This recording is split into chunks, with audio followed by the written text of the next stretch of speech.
ശബരിമലയിലേക്ക് എത്തുന്ന വിശ്വാസികൾക്ക് അവിടെ ആവശ്യമായ പശ്ചാത്തല സൗകര്യം കൊടുക്കുക, ആരോഗ്യപരമായ കാര്യങ്ങൾ നോക്കുക, ഇതൊക്കെ ദേവസ്വം ബോർഡിൻ്റെ കടമയാണ്. ഇപ്പോൾ വരുന്ന 2 മാസങ്ങൾക്ക് ശേഷം മണ്ഡല മകരവിളക്ക് മഹോത്സവം ആരംഭിക്കാൻ പോവുകയാണ്. അപ്പോൾ 4 മാസങ്ങൾക്ക് മുമ്പ് ഞങ്ങളെല്ലാവരും കൂടി ദേവസ്വം ബോർഡ് പ്രസിഡൻറ്റും മെമ്പർമാരും എല്ലാം കൂടി അവിടുത്തെ നവീകരണ പ്രവർത്തനങ്ങളുമായി ബന്ധപ്പെട്ട് അവിടേക്ക് പ്രപ്പോസൽ തയ്യാറാക്കാൻ പോയപ്പോൾ ഈ ഭസ്മക്ലവുമായി ബന്ധപ്പെട്ട ചർച്ച വന്നപ്പോൾ വളരെ മോശപ്പെട്ട ഒരു അന്തരീക്ഷമാണ് ഇപ്പോൾ അത് നിലവിലുള്ളത്. 1980കളിൽ അവിടെ ഒരു ഭസ്മക്കുളം ഉണ്ടായിരുന്നു. അത് കുമ്മൻ രാശിയിലായിരുന്നു, നമ്മുടെ ഫ്ലൈ ഓവറിൻ്റെ താഴെ. അതിപ്പോഴും അവിടെ ഉണ്ട്, ചെറിയ കുളം. അപ്പം നവീകരണ പ്രവർത്തനങ്ങളുടെ ഭാഗമായിട്ടാണ് അന്ന് അത് അങ്ങോട്ടേക്ക് മാറ്റേണ്ടി വന്നത്. അന്ന് മാറ്റുന്ന സമയത്ത് ആ പടിഞ്ഞാറ് ഭാഗത്തേക്കാണ് മാറ്റിയത്. അവിടെ യാതൊരുവിധ കുഴപ്പമുണ്ടായിരുന്നില്ല, നല്ല വൃത്തിയുള്ള അന്തരീക്ഷമായിരുന്നു. പക്ഷെ പിന്നീട് അവിടെ ശബരിമലയിൽ തുടർ പ്രവർത്തനങ്ങൾ നടത്തേണ്ടി വന്നു 80-ങ്ങൾക്ക് ശേഷം. അപ്പോൾ ഇതൊരു ഭൂമിശാസ്ത്രപരമായി ചരിഞ്ഞ പ്രദേശം കൂടിയാണ്. അപ്പോൾ അവിടെ ഈ നടത്തിയ തുടർ നിർമ്മാണ പ്രവർത്തനങ്ങളുടെ ഭാഗമായി 500 പബ്ലിക് ടോയ്ലറ്റ് ബ്ലോക്കുകൾ അതിൻ്റെ മുകളിലുണ്ട്, കെട്ടിടങ്ങളുടെ കാര്യങ്ങളുണ്ട്. ഇതെല്ലാം കൂടി വരുമ്പോൾ അവിടേക്ക് ഒഴുകിയെത്തുന്നു മലിനജലം. അപ്പോൾ അങ്ങനെ വരുമ്പോൾ ഭസ്മക്കുളം മലിനമാണ്. അത് നമുക്ക് എത്ര ശുദ്ധീകരിച്ചു പോയാലും അത് ശുദ്ധീകരിക്കപ്പെടാത്തൊരു രീതിയിലേക്ക് പോകുന്നു എന്ന് മനസ്സിലാക്കിയപ്പോഴാണ് ഞങ്ങളൊരു പുതിയ ഭസ്മക്കുളത്തെക്കുറിച്ച് ആലോചിക്കുന്നത്. പക്ഷേ ഭസ്മക്കുളം ക്ഷേത്ര ശരീരത്തിൻ്റെ ഭാഗമായതുകൊണ്ട് അതിന് ആത്യന്തികമായ അനുമതി വേണ്ടത് തന്ത്രിമാരിൽ നിന്നാണ്.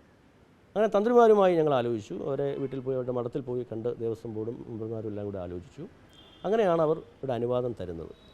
ആ അനുമതി വാങ്ങി അവർ പറഞ്ഞിരിക്കുന്നത്, അനുമതി വാങ്ങി ഒരു ശുഭമുഹൂർത്തത്തിൽ ഏതെങ്കിലും ഒരു സ്ഥപതിയെ കണ്ട് കല്ലിട്ട് സ്ഥാനം നിർണ്ണയിച്ച് കല്ലിട്ട് മുന്നോട്ട് പോകണം. അത് ഞങ്ങൾക്ക് ഹൈപ്പവർ കമ്മിറ്റിയുടെ പെർമിഷനും കൂടി വേണം. ഹൈപ്പവർ കമ്മിറ്റിയുടെ പെർമിഷന് വേണ്ടി ഞങ്ങൾ ഇന്നലെ ഇതിനു മുമ്പ് തന്നെ ഞങ്ങൾ അപേക്ഷ കൊടുത്തു.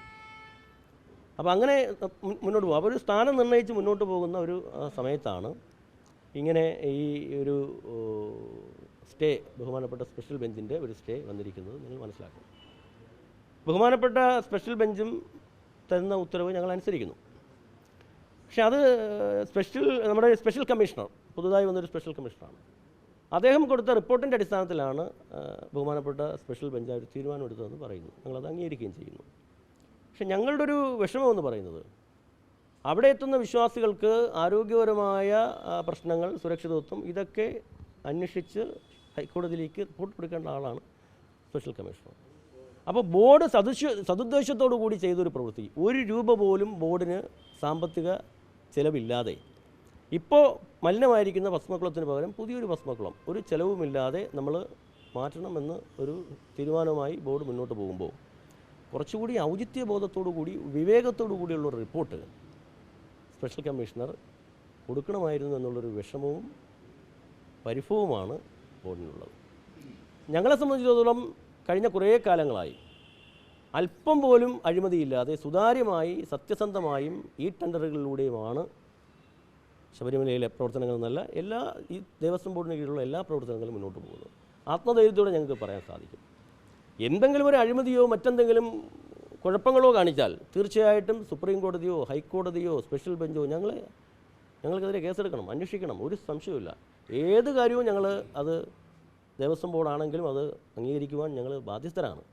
പക്ഷേ ഇത്തരം ഒരു സതുദ്ദേശത്തോടു കൂടി ബോർഡ് ഒരു തീരുമാനവുമായി അവിടെ വരുന്ന മണ്ഡല മകരവിളക്ക് മാസത്തിന് മുമ്പ് അവിടെ ഒരു ഭസ്മക്കുളം, നിങ്ങളവിടെ പോയാൽ അറിയാം. അപ്പോൾ അത് നമ്മളൊരു സതുദ്ദേശത്തോടു കൂടി മുന്നോട്ട് പോകുമ്പോൾ ആ ഒരു സതുദ്ദേശം നമ്മുടെ സ്പെഷ്യൽ കമ്മീഷണർ കൂടി ആ ഒരു റിപ്പോർട്ടിൽ കാണിക്കണമായിരുന്നു എന്നുള്ളൊരു പരിഭവവും വിഷമവുമാണ് ഞങ്ങൾക്കുള്ളത്. ബഹുമാനപ്പെട്ട ഹൈക്കോടതിയുടെ വിധിയും ഒക്കെ ഞങ്ങൾ മാനിക്കും, അതിലൊന്നും ഞങ്ങൾക്ക് യാതൊരു തടസ്സവുമില്ല. ഞങ്ങൾ അത് ഹൈക്കോടതിയെ, ബഹുമാനപ്പെട്ട സ്പെഷ്യൽ ബെഞ്ചിനെ ഞങ്ങൾ ഈ കാര്യങ്ങളെല്ലാം ബോധ്യപ്പെടുത്താൻ പരിശ്രമിക്കും, ഉറപ്പായിട്ടും. പക്ഷേ അത് ഹൈക്കോടതി, ഞങ്ങളിത് ഈ കാര്യങ്ങളെല്ലാം ഹൈപ്പവർ കമ്മിറ്റിയെ ഞങ്ങൾ സമീപിച്ചതും അതുമായി ബന്ധപ്പെട്ട് അംഗീകാരം വാങ്ങി തുടർ കാര്യങ്ങൾ ഞങ്ങൾ ഹൈക്കോടതിയെ ബോധ്യപ്പെടുത്തി ഞങ്ങൾ മുന്നോട്ട് പോകും.